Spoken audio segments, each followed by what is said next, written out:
দর্শক স্বাগত এই সময় আমি ফখরুল আলম কাঞ্চন আপনাদের সঙ্গে আছি। আমরা এই অনুষ্ঠানে সমসাময়িক বিভিন্ন গুরুত্বপূর্ণ এবং রাজনৈতিক বিষয়াদি নিয়ে আলোচনা করি। আজ আলোচনা করব রাজনৈতিক বিষয় নিয়ে।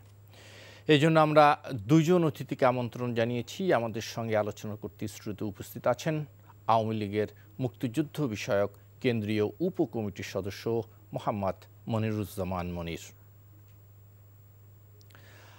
আছেন বাংলাদেশ ছাত্রী ইউনিয়নের সাবেক সভাপতি জনাব শরীফুজ্জামান শরীফ,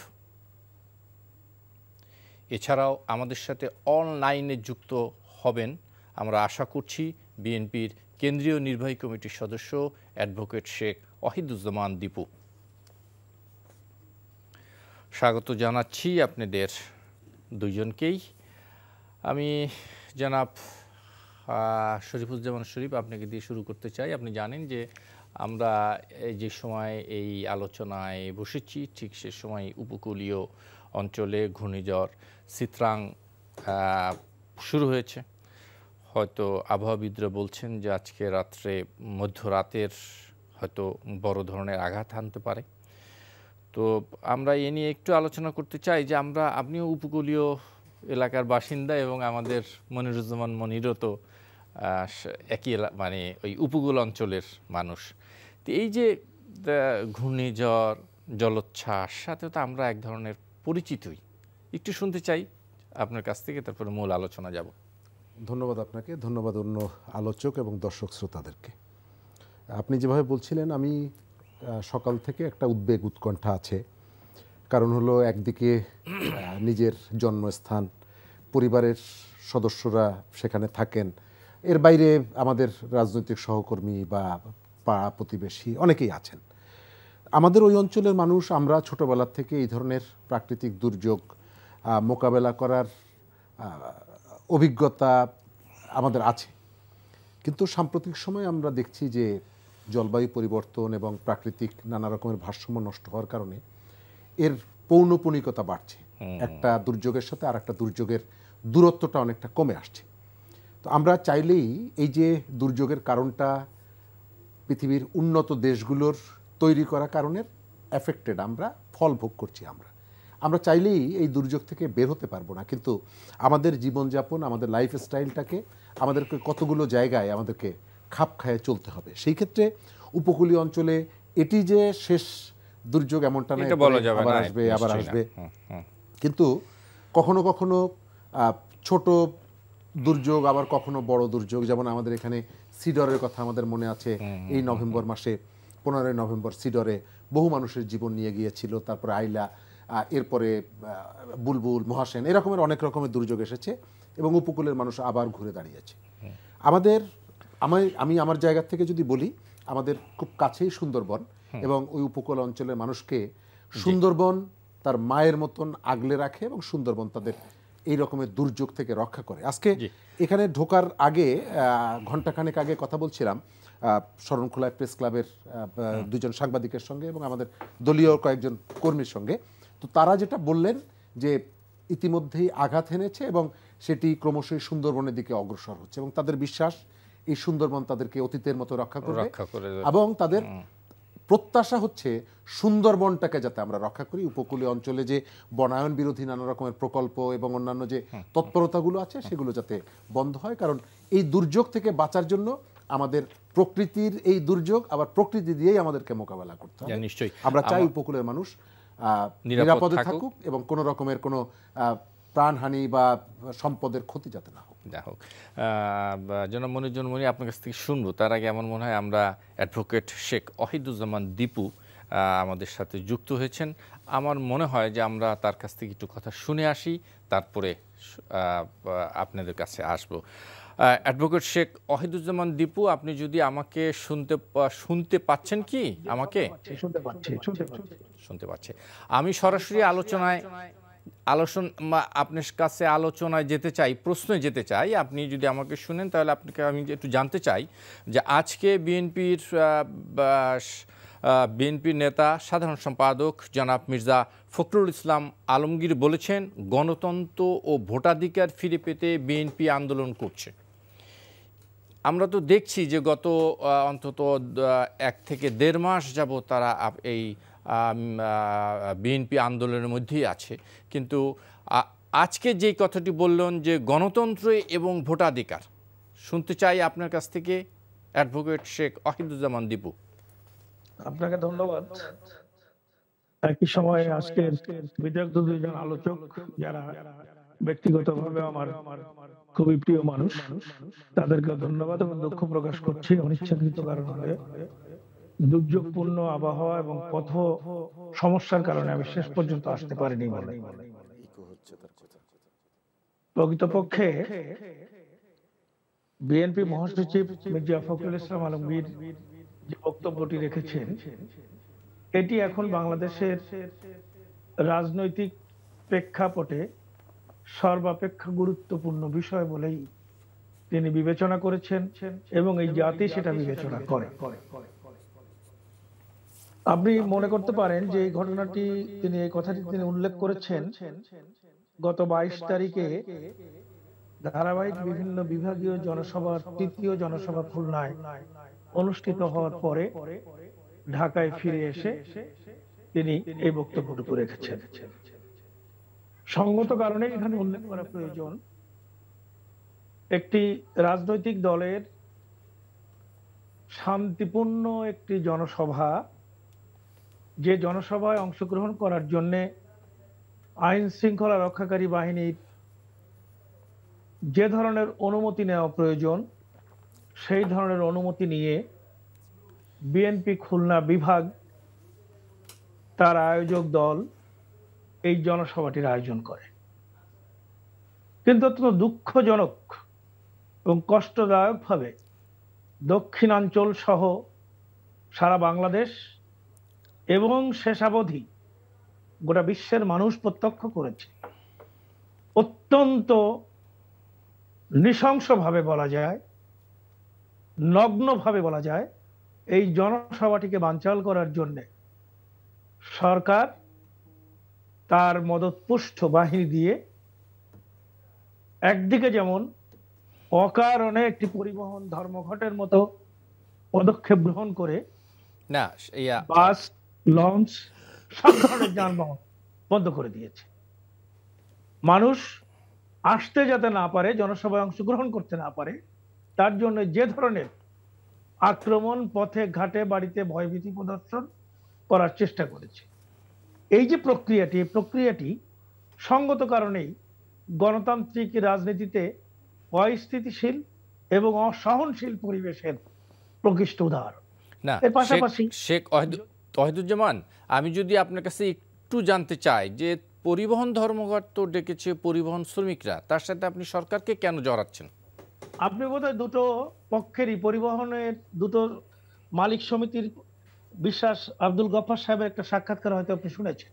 তিনি বলেছেন সরকারি মদতপুষ্ট একটি বাহিনী যারা শ্রমিক লীগ দ্বারা নিয়ন্ত্রিত, তারা অত্যন্ত কারণ ছাড়াই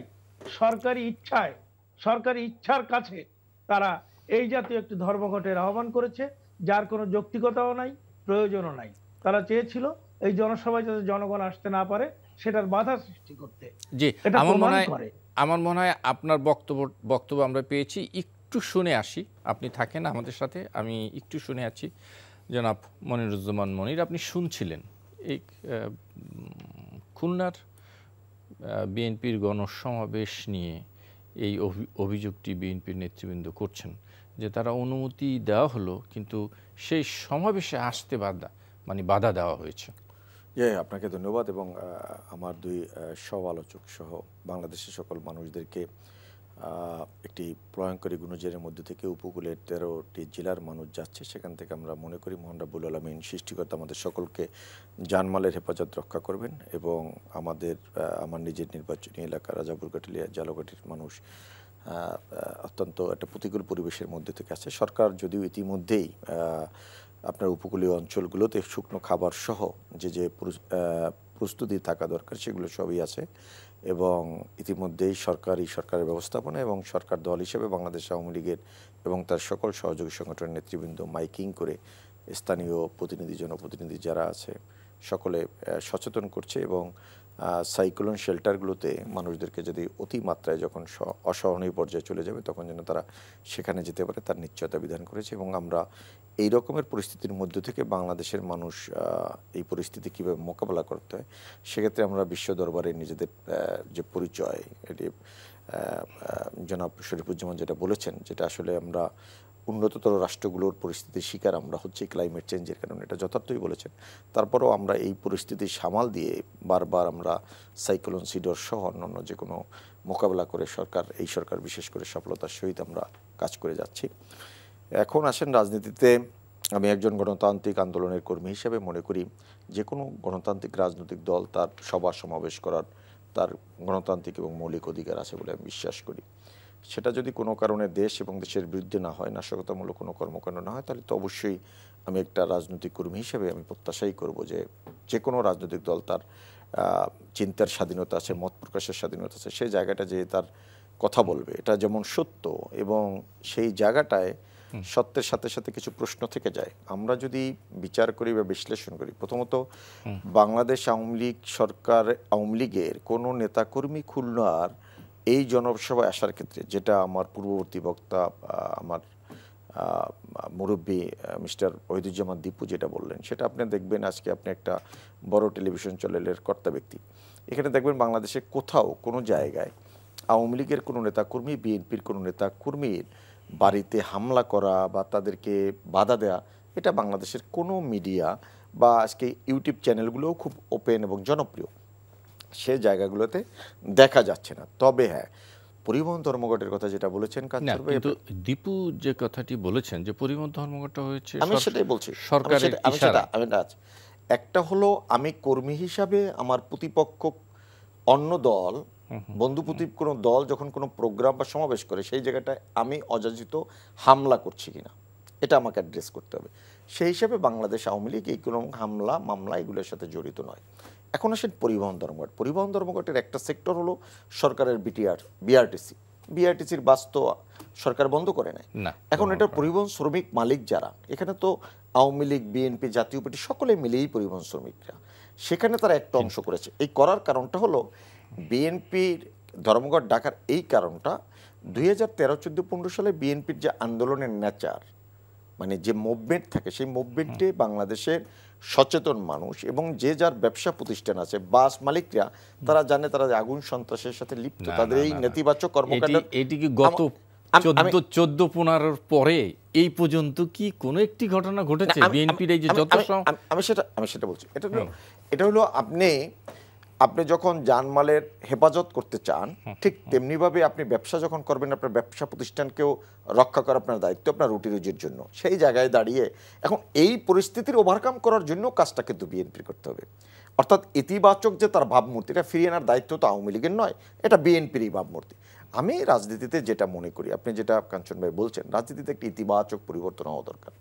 রাজনীতিতে আমরা কি চাই দেখুন, কয়েকদিন আগে বাংলাদেশ আওয়ামী লীগের যুগ্ম সাধারণ সম্পাদক জনাব মাহবুবুল আলম হানিফ কথা বলেছেন। আমি মনে করি সেই জায়গাটায় আমি ইতিবাচকভাবে দেখতে চাই ওনার কথাটা। উনি কিছুদিন আগে বলেছেন যে বিএনপির বরঞ্চ বিদ্যমান পরিস্থিতির মধ্যে সাংবিধানিক প্রক্রিয়ার মধ্যে থেকে যে নির্বাচন হবে, সেই নির্বাচনে বেটার কি অপশন আছে, সেই অপশন নিয়ে বিএনপি কাজ করতে পারে। বস্তুত বাংলাদেশে অসাংবিধানিক প্রক্রিয়ায় যে সামনে নির্বাচন হবে না। আমরা এও চাই না যে বিএনপির মতো একটি বড় রাজনৈতিক দল নির্বাচনে না আসুক। আমরা চাই সকলে অংশগ্রহণমূলক নির্বাচন এবং প্রতিযোগিতামূলক নির্বাচনের মধ্য থেকে জনগণের জন্য যদি সরকার ভালো কাজ করে থাকে, এই সরকারটা ফিরে আসবে। সরকার যদি জনগণের জন্য ভালো কাজ না করে, দেশের জন্য ভালো কাজ না করে, তাহলে বিরোধী যারা মত বা দল বা পথের আছে তাদেরকে রায় দেবে। সেই ম্যান্ডেটের মধ্য থেকে তারা দেশ পরিচালনা করবে। এটা আমাদের মাথায় রাখতে হবে। আসলে দিনের শেষে দেশটা আমাদের সকলের। আমরা রাজনৈতিক দল হিসেবে এক একটা দল কখনো কখনো দেশ সেবার সুযোগ পাই। এখন দেখুন বিএনপির যে আন্দোলন, সেই আন্দোলনের কথাই যদি চিন্তা করেন কাঞ্চন ভাই, তাহলে আমরা এক সময় আমরাও আন্দোলন করেছি তত্ত্বাবধায়ক সরকারের জন্য, এবং এটা তো সত্য 3-4টা নির্বাচন আমরা তত্ত্বাবধায়ক সরকার করার পরও আমরা পরাজিত রাজনৈতিক দলগুলো পরবর্তীতে নির্বাচন নিয়েও প্রশ্ন করেছে। 91 সালের 27 ফেব্রুয়ারি নির্বাচন নিয়ে আমরা কথা বলেছি, আমাদের দল কথা বলেছে। 96-এর 12 জুনের নির্বাচন নিয়ে কথা বলেছে। 2001 সালের 1 অক্টোবর নির্বাচন নিয়ে কথা হচ্ছে। 2008-এর 29 ডিসেম্বর নির্বাচন, যে নির্বাচন একটা ভূমিধস বিজয় হচ্ছে আওয়ামী লীগের, তারপরও কিন্তু সেটা নিয়ে কথা হচ্ছে। তার মানে হলো আমি বারবার অসাংবিধানিক প্রক্রিয়া যেতে পারি না। এটাকে কিভাবে আরও বেশি মডিফাইড করা যায়, আরো বেশি আধুনিক করা যায়, আরো বেশি গ্রহণযোগ্য করা যায়। তার জন্য মাহবুবুল আলম হানিফ যে ডায়লগের কথা বলছে, আমি মনে করি সেই দিকে বরঞ্চ গুরুত্ব দিতে পারে।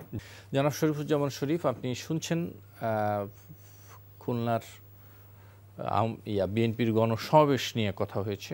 জনাব অহিদুজ্জামান, অ্যাডভোকেট অহিদুজ্জামান দীপু অভিযোগ করেছেন যে পথে পথে তাদের বাধা দেওয়া হয়েছে, অনুমতি দেওয়ার পর বাধা দেওয়া হয়েছে। অন দ্য আদার হ্যান্ড আমাদের মনিরুজ্জামান মনির যে কথা বলেছেন যে রাজনীতিতে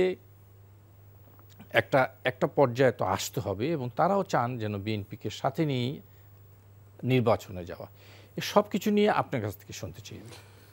প্রথম জায়গাটা হচ্ছে যে আমি বললাম যে আমার বাড়ি বাগেরহাটে এবং যেদিন বিএনপির সমাবেশটা ছিল তখন আমি বাগেরহাটে অবস্থান করছিলাম।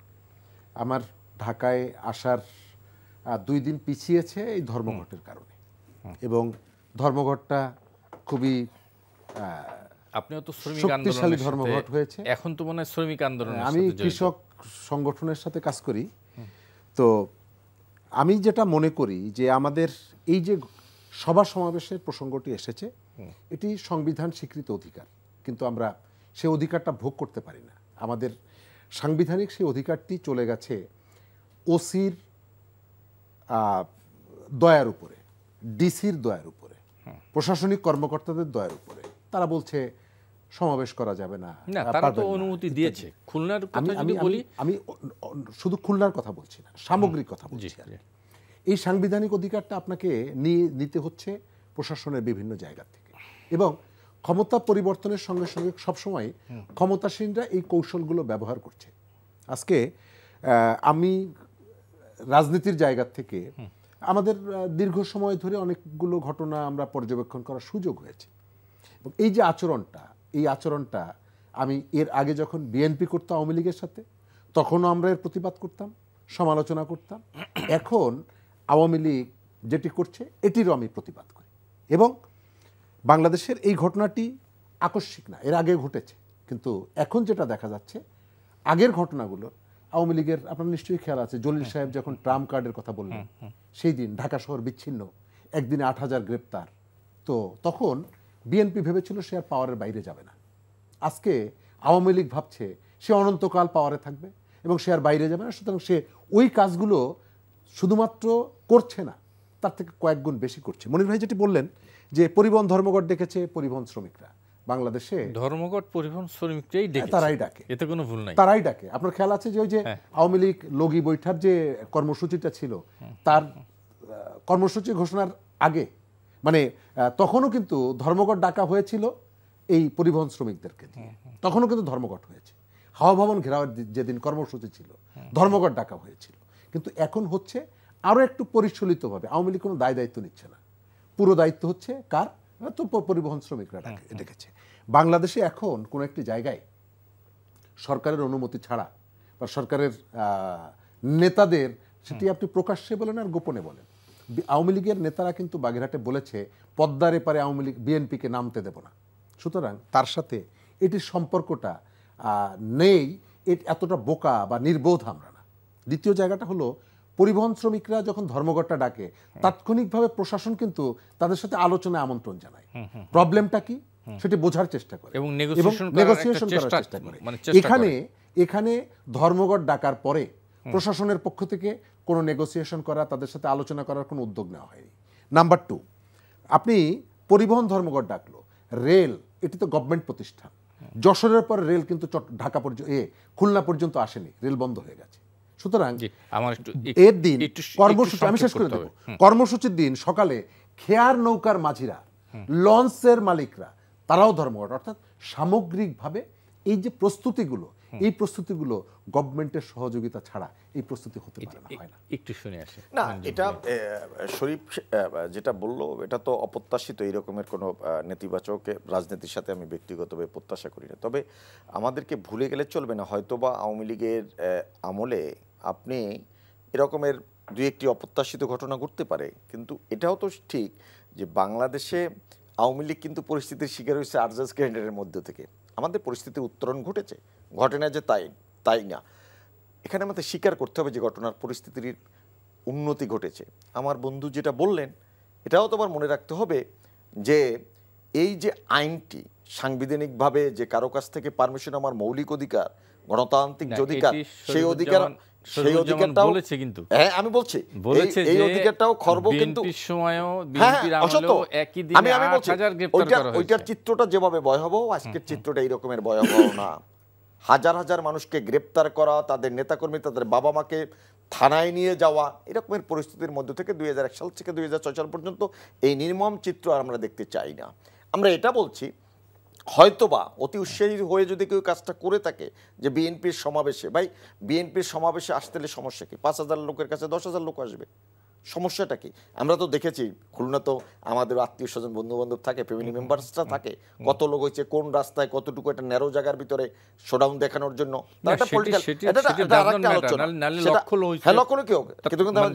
আমি চাচ্ছি ইতিবাচক রাজনীতিটা বি পজিটিভ। সেই পজিটিভটা হলো আমাদেরকে আন্দোলনও করতে হবে, সংগ্রামও করতে হবে, কিন্তু সাথে সাথে আমি এই অরাজক কোনো পরিস্থিতির সুযোগ করতে দেব না। এক্ষেত্রে আওয়ামী লীগ সাবধানতা অবলম্বন করবে, আওয়ামী লীগের নেতাকর্মীরা সাবধানতা অবলম্বন করবে। দেশের মানুষের জানমাল রক্ষা করা, আমার দেশের নাগরিকদের স্বাভাবিক জীবন বিধান করার জন্য যে আইন শৃঙ্খলা রক্ষা করবে, দল হিসেবে আওয়ামী লীগের দায় আছে।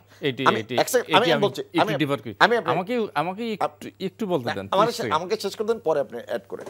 এখন প্রশ্নটা হলো, আমি যে পরিস্থিতির মধ্যে থেকে আমরা গিয়েছি, ওই প্রতিহিংসার জায়গায় কিন্তু আমরা যাইতে চাই না।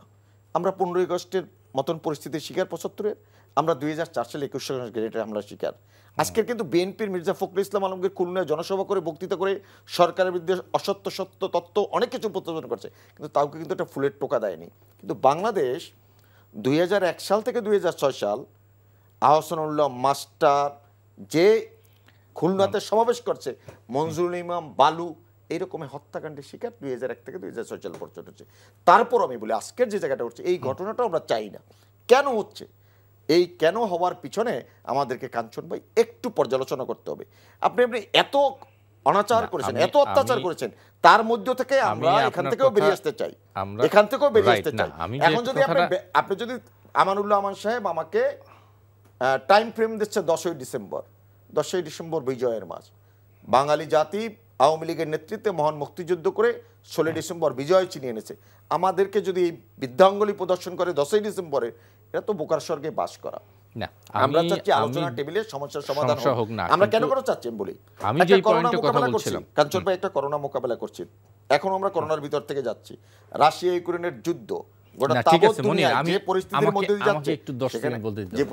আমি যেটি বলতে চাচ্ছিলাম সেটা হলো যে আইন শৃঙ্খলা দেশে মানে অরাজক অবস্থা তৈরি করা, বিএনপি যদি এরকম কোনো কিছু করে থাকে বা করার উদ্যোগী হয়, নিতে হয়, সে দায়িত্ব তো আইন শৃঙ্খলা রক্ষাকারী বাহিনীর রয়েছে, তারা করবে। কিন্তু আওয়ামী লীগ কেন জনসভা করে, সভা সমাবেশ করে বলছে, এটা মানে উস্কানি নয়? এই জায়গাটাই আসছে, বিএনপির নেতারা যদি বলে লাঠি ছোট না, লাঠি বড় হবে, আপনি যদি এই রকমের পেনিক দিয়ে কথা বলেন, যারা জাতীয় নেতা, যারা দেশকে নেতৃত্ব দেবে, তার মধ্য থেকে যদি আপনি এই রকমের প্রতিহিংসামূলক বক্তৃতা বিরুদ্ধে দলে থাকা অবস্থায় করেন, তখন দলের নেতাকর্মী যারা আছে, যারা যখন অস্তিত্বের সংকটে পড়বে, মনে হবে দেশ, তখন তারা তাদের মতন করে বিচার করবে। একটা জিনিস হলো, আওয়ামী লীগ যে কথা আমার বন্ধু শরীফ বলে গেল যে লগি বইটা, এটা আওয়ামী লীগের নৌকার প্রতীকের একটা প্রতীকী কথা বলেছে, কিন্তু সাথে সাথে আমরা যদি 2004 সালে বা 6 সালে ওই সময়ের বিএনপির তৎকালীন 1 নম্বর যুগ্ম মহাসচিব জনাব তারেক রহমানের বক্তৃতা শুনি, তখন সে কিন্তু ওই কাস্তে নিয়ে এসে আওয়ামী লীগকে কিভাবে প্রতিহত করা যায় তার জন্য বলেছিল, এবং ছাত্র শিবির সেদিন সেই কর্মকাণ্ড করেছিল, সেটাও বাংলাদেশের মানুষ দেখেছে। আমি এগুলো কোনো কিছুই চাই না, ওই কথাটাই আসতে চাচ্ছি। আমি একটু আপনাকে কাঞ্চন ভাই সময় নিচ্ছি, পরে প্রয়োজন মতো আমাকে কম সময় দিই। আমার কথাটা হলো, দেশের অর্থনৈতিক তাবৎ দুনিয়ার যে অর্থনৈতিক পরিস্থিতি বিরাজ করছে, সেখান থেকে দেখবেন উন্নততর দেশগুলো, জার্মানি বলেন, আপনার ইউকে, যুক্তরাজ্যের মতন দেশ, আজকে আপনার যে মানে মূল্যস্ফীতি, আমি এই পয়েন্টে আসবো, আপনাকে এই পয়েন্টে আমি বলার সুযোগ দিই, একটু শুনে আছি।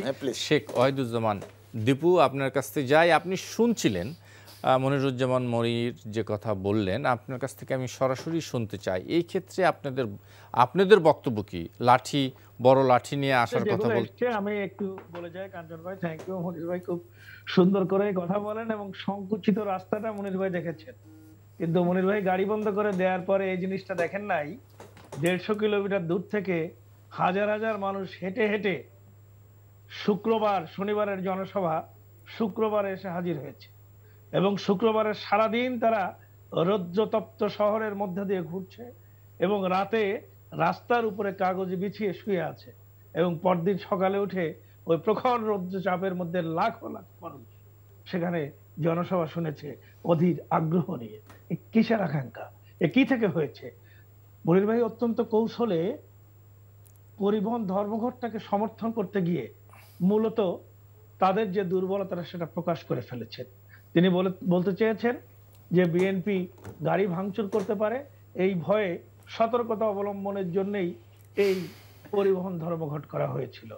এটাতে একজন বোকা শুনলেও হাসবে, যেখানে বিএনপি এটা সরাসরি উনি বলেননি, উনি আশঙ্কা প্রকাশ করেছেন বা যে পরিবহন মালিকরা হয়তো এই আশঙ্কায় পরিবহন বন্ধ রেখেছিল। এই যে আশঙ্কাটা হবে, এই আশঙ্কাটা সৃষ্টির সময় তাদেরকে ভাবতে হবে যেখানে আমাদের আসবার জন্য গাড়ি প্রয়োজন, যেখানে আমাদের হাজার হাজার মানুষ সমাগম করার জন্য গাড়ি প্রয়োজন, সেখানে একটা গাড়ির কোনো ক্ষতি আমাদের দ্বারা সাধিত হবে, এটা ভাবার কোনো অবকাশ নেই এবং ভাবার কোনো অবকাশ ছিলও না। তারা ইচ্ছাকৃতভাবে জনগণ যাতে এই জনসভায় আসতে না পারে, মানুষ যাতে ঢালাওভাবে এসে জনসভায় সরকার বিরোধী তাদের যে অবস্থান, সে অবস্থানকে প্রকাশ করতে না পারে, তার জন্যই এই পরিবহন ধর্মঘট থেকে সর্বশেষ নৌকা পর্যন্ত ধর্মঘটের আওতায় তারা এনে ফেলেছিলেন এবং তাও চলতে দেন নাই। রিক্সা, ভ্যান, অটোরিক্সা পর্যন্ত বন্ধ করে দেওয়া হয়েছিল। তারপরেও কিন্তু মানুষ এসেছে, লাখো লাখো মানুষ সেখানে এসে উপস্থিত হয়েছে, তারা জনসভায় বক্তব্য শুনেছে। এখন যে শান্তিপূর্ণ সহ অবস্থান আমরা আশা করি, আমরা চাই, সেটা তো ভোটাধিকার প্রয়োগের মধ্যে দিয়ে নির্ধারিত হবেই, এটা বিশ্বাস করি আমরা। 14 সালের নির্বাচনের কথা যদি একবার মনে হয় তাহলে আমরা আজকে উঠি। 1.5 শতাধিক মানুষ নির্বাচিত হয়ে গেল, কোনো ভোট হলো না, কেউ ভোট কেন্দ্রে গেল না, কোনো পদ্ধতি নাই। 18 সালে এসে আরো জঘন্যতম কর্মকাণ্ডটি ঘটানো হলো, গভীর রাতে সমস্ত ভোট আগের দিন ভোট বাক্সে পুড়ে ফেলে দেওয়া হলো।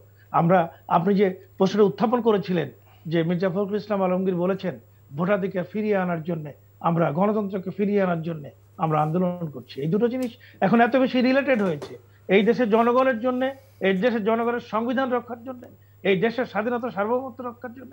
আর আওয়ামী লীগের নেতৃবৃন্দ যখন কথা বলেন তখন মনে হয় 71-এর স্বাধীনতা যুদ্ধ শুধু অন্যরাই তারা করেছেন, তারা সোল অথরিটি, যুদ্ধের রাজনৈতিক নেতৃত্ব তারা দিয়েছিলেন, এ কথা অনস্বীকার্য। কিন্তু যুদ্ধ মাঠে তারা প্রায় সকলে অনুপস্থিত ছিলেন, এ কথাও তো সত্য।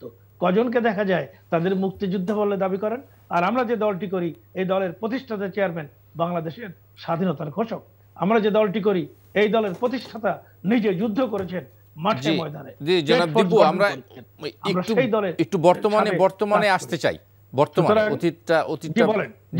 আমরা বলছি যে বর্তমানে আমরা আসতে চাই, যেটি মনিরুজ্জামান মনির বলছিলেন যে বিএনপিকে নিয়েই এই আগামী নির্বাচনে যাওয়ার একটি চিন্তা বা প্রক্রিয়া শুরু করা দরকার এবং কোথায় সমস্যা আছে সেই সমস্যাগুলোকে অ্যাড্রেস করা দরকার।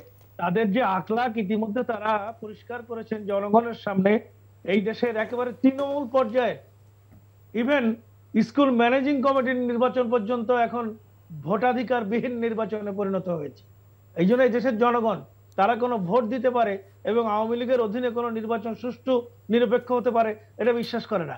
আর করে না বলেই দেশের জনগণ মনে করে দেশের জনগণকে, সমগ্র বিরোধী রাজনৈতিক দলকে নির্বাচনে নিয়ে যদি নির্বাচন করতে হয় তাহলে সর্বপ্রথম এই সরকারকে পদত্যাগ করে একটি তত্ত্বাবধায়ক সরকারের অধীনে নির্বাচন দেওয়ার ব্যবস্থা করতে হবে, যে নির্বাচন নিরপেক্ষ হবে।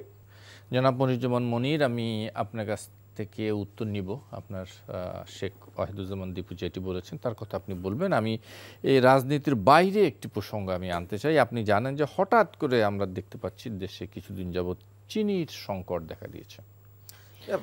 তো আজকে একটি মিটিং ছিল, সেখানে এই মানে যারা মিল মালিক এবং যারা এর সাথে জড়িত ব্যবসায়ী তারা সবাই বলছে যে মজুদ আছে, আমদানিও ঠিক আছে, তারপরও চিনির সংকট কেন, কিভাবে হলো?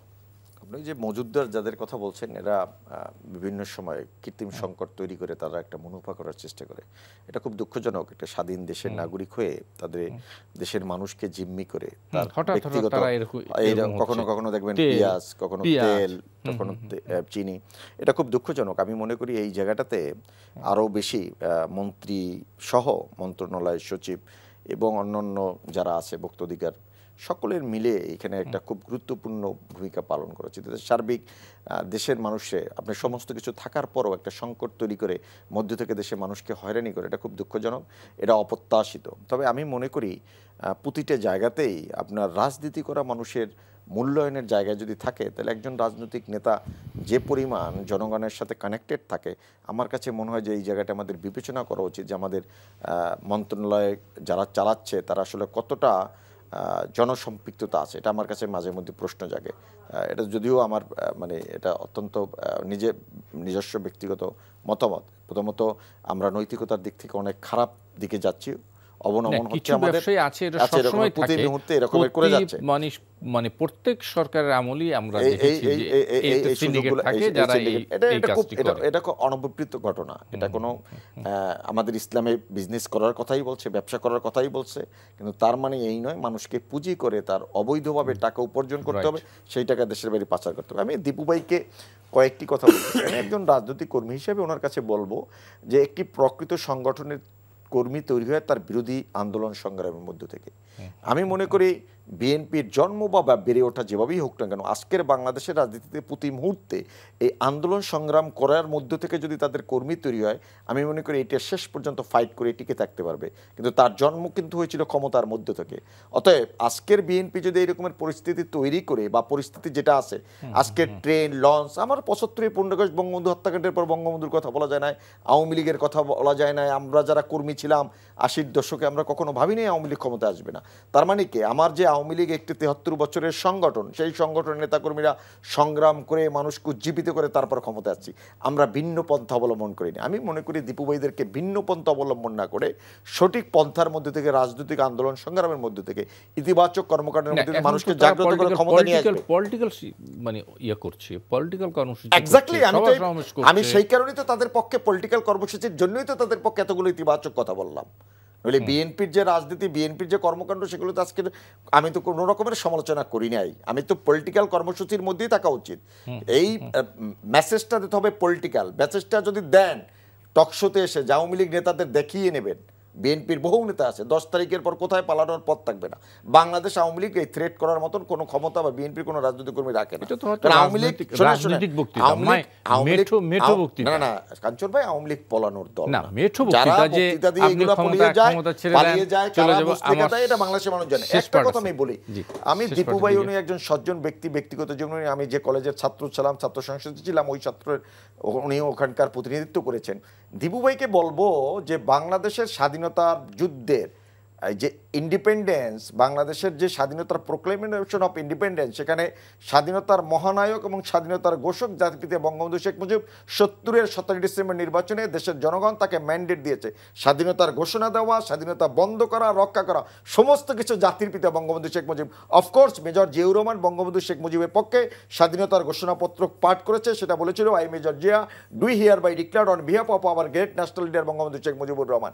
আমি চাই না আপনার মতন একজন সজ্জন সুশিক্ষিত মানুষ ইতিহাসের এই ব্যত্যয়টি ঘটাবেন এবং পরবর্তী কখনো কোনো টকশোতে এই কথাটা দীপু ভাই বলবে বলে আমি বিশ্বাস করি না। জি, আমার মনে হয় অ্যাডভোকেট শেখ ওয়াহিদুজ্জামান দীপু, আমরা এই আলোচনার মধ্যে আর যেতে চাই না। একেবারে সংক্ষিপ্ত ছোট্ট একটু কথা বলে আপনি যদি আমরা এই বাজার সিন্ডিকেট নিয়ে কথা বলছিলাম সেই বিষয়ে আপনি আলোকপাত করেন। আসলে কতগুলো কথা, মনির ভাইয়ের ইতিবাচক কতগুলো কথা আমি আন্তরিকভাবে ধন্যবাদ জানাই। যে জনবিচ্ছিন্ন সরকারের প্রতিনিধিত্ব যারা করে তারা আসলে এই জনগণের সমস্যা কোন জায়গা থেকে সৃষ্টি হচ্ছে এগুলো চিহ্নিত করার চেষ্টা করে না। আর এই সিন্ডিকেট কালে কালে যুগে যুগে ছিল, আছে, আর এখন এই সিন্ডিকেট ছাড়া প্রায় জিনিসটা কোনো ক্ষেত্রেই চলে না। চিনির দাম এটা একটা বিষয়, দ্রব্য মূল্যের ঊর্ধ্বগতি এমন একটা পর্যায়ে গিয়ে দাঁড়িয়েছে, চাল ডাল তেল আদা নিত্য প্রয়োজনীয় দ্রব্য সামগ্রী মানুষের ক্রয় সীমা অতিক্রম করে চলে গিয়েছে। বিদ্যুতের লোডশেডিং এমন একটা পর্যায়ে চলে গিয়েছে, এখন অনেকে বলে বিদ্যুৎ তো যায় না, মাঝে মাঝে আসে, অথচ সরকার কিছুদিন আগে সর্বোচ্চ বিদ্যুৎ সরবরাহ করা হচ্ছে এটা নিয়ে সেলিব্রেট করেছেন। আসলে দেশটা একটা মারাত্মক ঝুঁকিপূর্ণ জায়গায় অর্থনৈতিক দিক থেকে, রাজনৈতিক দিক থেকে, নৈতিক দিক থেকে, সাংস্কৃতিক দিক থেকে চলে গিয়েছে এবং ক্রমাগত সেদিকে এগোচ্ছে। আমি মনির ভাইয়ের মাধ্যমে তাদের সকলকে যারা পজিটিভ চিন্তা করেন দেশকে, তাদেরকে অনুরোধ জানাবো, এখনো সময় আছে। দেশের মানুষের গণতান্ত্রিক স্বাদ, গণতান্ত্রিক আশা আকাঙ্ক্ষা, চাহিদার প্রতিফলন ঘটিয়ে ইউক্রেন যুদ্ধকে দায়ী করে, ইউক্রেন যুদ্ধের সাথে আমাদের সম্পর্ক যেটা আছে, প্রথম দিকে তো বলাই হয়েছে কোনো প্রভাব পড়বে না। আজ বলছেন ইউক্রেন যুদ্ধ দেশের অর্থনীতির প্রভাব পড়বে না, এটা তো কোনো সুযোগই নাই। কারণ প্রথম দিকে একটা কথা যে পরিমাণে বলা হয়েছিল, সরকারের পক্ষ থেকে বলা হয়েছিল, আমরা কোভিড আমাদের অর্থনৈতিক সমস্যা সৃষ্টি করতে পারবে না, আমাদের অর্থনৈতিক সমস্যা ইউক্রেন যুদ্ধ সৃষ্টি করতে পারবে না, কোনো প্রভাব পড়বে না। শেষ করতে হবে, শেষ পার্টে আছি আমরা, একেবারে শেষ করতে হবে। আমি আশা করছি, আসুন আমরা সম্মিলিতভাবে এই দেশটাকে টিকিয়ে রাখার জন্য, জনগণের যে অধিকার নিয়ে আমরা কথা বলে এই দেশ স্বাধীন করেছিলাম, যুদ্ধ করেছিলাম, যে ভোটাধিকারের প্রশ্ন নিয়ে এই দেশের সৃষ্টি হয়েছিল, সেই ভোটাধিকার ফিরিয়ে দেই, গণতন্ত্র প্রতিষ্ঠিত করি, শান্তিপূর্ণ একটি বাংলাদেশ সম্মিলিতভাবে সবাই গড়ে তুলি। এটাই আমাদের এই প্রজন্মের সকলের চাওয়া হোক। ধন্যবাদ। ধন্যবাদ জনাব শরীফুজ্জামান। আমি একটু শুনতে চাই বাজার সিন্ডিকেট নিয়ে আপনার কথা শুনে। আমি আমার সময় কম সময় পেয়েছি, তারপরে আমি বলি আর কি, যে চিনির বাজারটা যদি বলেন, আমাদের এখানে এক একটা অজুহাত দাঁড় করা হয় লোপাট করার জন্য, মানুষের সম্পদ লোপাট করার জন্য। আমাদের রাশিয়া ইউক্রেন যুদ্ধের আগে এখানে কি পণ্যের দাম বাড়েনি? অস্বাভাবিকভাবে বাড়েনি, অপ্রত্যাশিতভাবে বাড়েনি। তাহলে সমস্ত দায়টা আমরা চাপাচ্ছি ইউক্রেনের উপরে। আমি গতকালকেও একটি অনুষ্ঠানে ছিলাম, আমি একবার স্পেসিফিক বলি, চিনির বাজারের এই অবস্থার জন্য 3টি কোম্পানি দায়ী এবং এই কোম্পানির সাথে সরকারের সম্পর্ক ভালো, এবং যে 3টি কোম্পানি এটার সাথে দায়ী, তার সাথে যদি সম্পর্ক ভালো হয় তো সেজন্য তাকে আমি ওই জায়গাটা আসছি। 3টি কোম্পানি দায়ী এবং এদের একটি কোম্পানিকে 2 বছর আগে সরকার 3,500 কোটি টাকার ট্যাক্স মাফ করে দিয়েছে। সম্পর্ক জায়গাটা হচ্ছে ওই জায়গাটা। আপনি এই যে সিন্ডিকেট চিনির জায়গাটা খুবই মজার। বাংলাদেশে প্রতি বছর 24 লাখ মেট্রিক টন চিনি দরকার, আমার এখানে উৎপাদন করি 80,000 মেট্রিক টন। আমার 6টা চিনি কল আমি বন্ধ করে রেখেছি লোকসানের কথা বলে। আমার এখানে যে পণ্যটির চাহিদা আছে সেই পণ্য তো আমি চেষ্টা করব উৎপাদন করার জন্য। আমার যে ইনফ্রাস্ট্রাকচার আছে, আমার যে কাঁচামাল আছে, সেটিকে আমি ব্যবহার করছি না, ব্যবহার করে ওই যে 3টা 4টা 5টা কোম্পানিকে দিয়ে রাখছি, তারা একটি সিন্ডিকেট করেছে। যে চিনি এখন বাজারে 120 টাকায় বিক্রি করা হচ্ছে, এই চিনি 120 টাকা হওয়ার কথা না। সরকার যদি মিন করে পার কেজি চিনিতে সরকার ভ্যাট ট্যাক্স বাবদ 32 টাকা নেয়, সরকার সেটি প্রত্যাহার করুক, কিন্তু সেটি হচ্ছে না। যদিও প্রত্যাহার করলে তার ইম্প্যাক্টটা পাবলিকের উপরে যাবে না, কারণ ওই যে রাক্ষসদেরকে আপনি বসিয়ে রেখেছেন। আমার যে ইকোনমিক পলিসি মানে মুক্তবাজার অর্থনীতি, পৃথিবীর বহু দেশে মুক্তবাজার অর্থনীতি আছে, কিন্তু আমার এখানে মুক্তবাজারের নামে রাক্ষসে মুক্তবাজার অর্থনীতি। আপনি এখানে মানে লুটপাটের সুযোগ দিয়েছেন, কিছু মানুষ অবিরত লুটপাট করে যাচ্ছে, বিরামহীনভাবে লুটপাট করে যাচ্ছে। এইটাকে দমন করার জন্য সরকারের কঠোরতা দরকার। এই যে বাজার সিন্ডিকেট, তার বাইরে গভর্নমেন্টের পক্ষ থেকে কাউন্টার বাজার ব্যবস্থা দরকার। ও যখন দাম বাড়াবে সরকার বাজারে ইন্টারভেন করবে। আমাদের এখানে বিআরটিসি কেন আছে? পরিবহন সেক্টরের এই যে নৈরাজ্য বন্ধ করার জন্য বিআরটিসিকে স্ট্যান্ড বাই রাখা। আমি মনে করি যে সরকার যদি আন্তরিক হয় তাহলে এই সিন্ডিকেট ভাঙা সম্ভব। এখন পর্যন্ত ভাঙা হচ্ছে না কেন? সরকার আন্তরিক না, সেই কারণে। একদম 30 সেকেন্ড। সিন্ডিকেটের এই প্রসঙ্গে আমি পরিপূর্ণ অনেক বিষয়ের সাথে একমত পোষণ করি। আমার কথাটা হলো, দেশের আমার যে চিনি উৎপাদন হয়, আমার মানে আখ কলগুলো যদি আমরা এটাকে সচল রাখি, তাহলে আমার যে আখ থেকে যে চিনিটা, এটা তো আমার স্বাস্থ্যের জন্য ক্ষতিকারক নয়, স্বাস্থ্যের জন্য ভালো, সবচেয়ে ভালো। যে ইম্পোর্ট করা চিনিটা খাচ্ছি, এটা কি খাচ্ছি আমরা? এটা বলেই যে হোয়াইট সুগার, হোয়াইট পয়জন। তো সেই জায়গা থেকে আমার এই যে আখ থেকে যে আমার চিনিটা লাল চিনি। সেই লাল চিনিটা আমি নিজেও আমার বাসায় বা আমার অফিসে খাই। আমাদের উচিত হলো সেই জায়গাটাতে আসলে মানে পলিটিক্যাল প্রেসার এই বলে যে সিন্ডিকেটের কথা বলা এই হচ্ছে, সিন্ডিকেটের এই সিন্ডিকেটের বিরুদ্ধে এই আমাদের সিন্ডিকেটের বিরুদ্ধে যদি আপনার কথা বলতে হয় সেক্ষেত্রে মূল জায়গাটা হলো রাজনীতিতে আপনার এই তথাকথিত মজুদদারকে রাজনীতিতে প্রতিহত করতে হবে। আমরা 91-এ কিন্তু প্রতিহত করতে পারি নাই। আমরা 90-এর 3 জোটের রূপরেখায় ছিল, কিন্তু একটি দল তাদেরকে মনোনয়ন দিয়েছে। 96 সালে আমরাও সেই পথে হেঁটেছি ক্ষমতায় যাওয়ার জন্য। সময় এসেছে তাদের বিরুদ্ধে কথা বলার, বিরুদ্ধচারণ করা, এবং রাজনীতি যারা করে, কমিটেড যারা দেশের জন্য, জনগণের জন্য, তাদেরকে রাজনীতিতে জায়গা করে দিতে হবে। তার মধ্যে থেকে এই সকল সিন্ডিকেট ভেঙে যাবে। একজন রাজনৈতিক কর্মী যে কমিটমেন্ট নিয়ে দেশের মানুষের সেবা করতে চায়, একজন ব্যবসায়ী কিভাবে সুইজারল্যান্ডে এখানকার টাকা পাঠিয়ে সুইজারল্যান্ডে বাড়ি করবে সেই স্বপ্ন দেখে, আর একজন প্রকৃত রাজনীতিবিদ আপনার হাইয়েস্ট একদিন সোনারগাঁয়ে যদি একবেলা খেতে পারে তাতেই ভালো। কিন্তু সেই জায়গা থেকে রাজনীতি বহুদূর যোজন দূরে চলে গেছে। তার জন্য দেশের মানুষকে সচেতন হতে হবে। এই তথাকথিত কালো টাকা, কালোবাজারি, মুনাফাখোরের বিরুদ্ধে জনগণকে সচেতন হতে হবে। আমার মনে হয় সবশেষ কথা মনিরুজ্জামান মনির বলে দিয়েছে, আর আলোচনার সুযোগ নেই। আমার মনে হয় এইটি হওয়া উচিত আজকের এই মূল থিম রাজনীতিতে। অ্যাডভোকেট শেখ ওয়াহিদুজ্জামান দীপু, জনাব শরীফুজ্জামান শরীফ এবং জনাব মোহাম্মদ মনিরুজ্জামান মনির, আপনাদের তিনজনকে অনেক অনেক ধন্যবাদ। দর্শক, আপনাদেরকেও ধন্যবাদ যারা এতক্ষণ আমাদের সঙ্গে ছিলেন। আগামী অনুষ্ঠানে আবার দেখা হবে। শুভরাত্রি।